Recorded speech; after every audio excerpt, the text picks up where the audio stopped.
are basically lining up together, right? The Shia are the Iranians. The Islamic is the entire Arab world, right? Now, there are two more eschatologies I want to look at. And again, I know this is a lot. I know this is too much information, and we'll go over these eschatologies specifically as we move along, okay? But I just want to introduce the different eschatologies. Another eschatology that's very important is the Catholic eschatology. And the Catholic eschatology, we can call City of God, okay, which is the church, which is Jerusalem.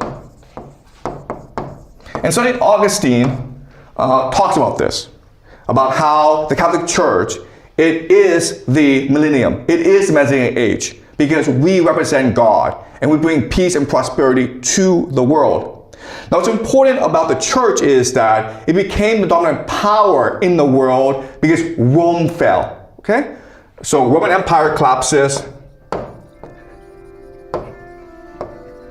But this is all part of God's divine plan, because Roman Empire, Rome, was the city of earth, okay, of power, of money, of wealth. And what matters is Jerusalem, the city of God, of spirituality, of divinity, okay?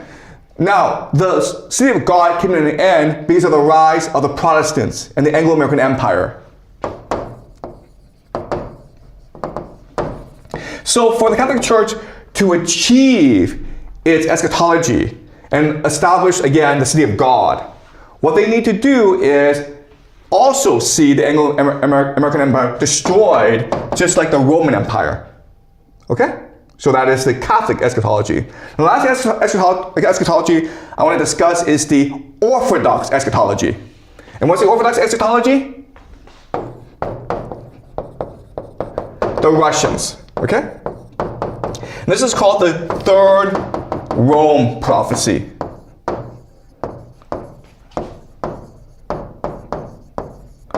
Okay? The Third Rome prophecy is basically that Moscow will become the third Rome. Okay, the first Rome was Rome, second Rome was Constantinople, the third Rome will be Moscow. And also what's really important to appreciate is that there will be no fourth Rome. So when Moscow becomes a third Rome, history ends.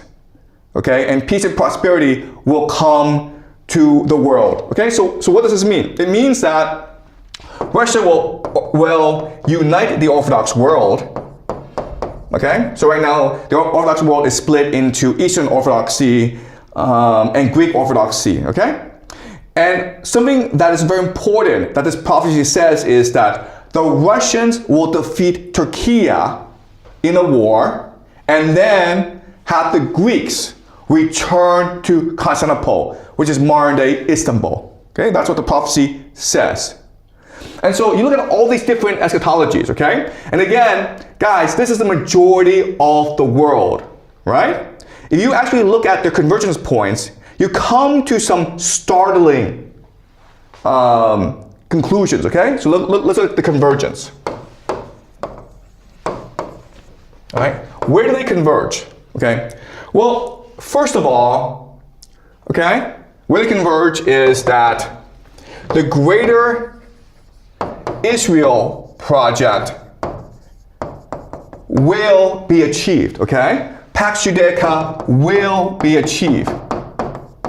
It's a one world government, okay? One world government. That is one major convergence.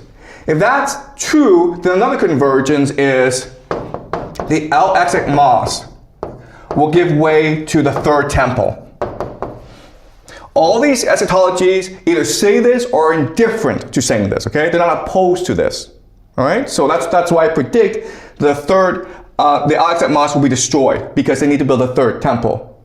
Another thing in which they converge is the rise of anti-Semitism.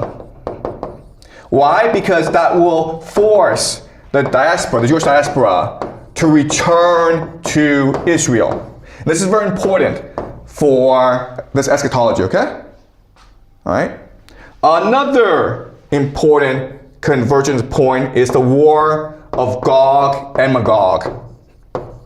We don't actually know what this is, but this war is supposed to be the final war before the return of God, before the end of history, before the end of the world, okay? What this war is, we don't know yet. But another thing is that this war in Iran will lead to the war of Gog and Magog at some point, okay? What this war is, we'll discuss at a later time. Another thing that's very important is US and China are not part of this eschatology. Okay? This is where everyone agrees.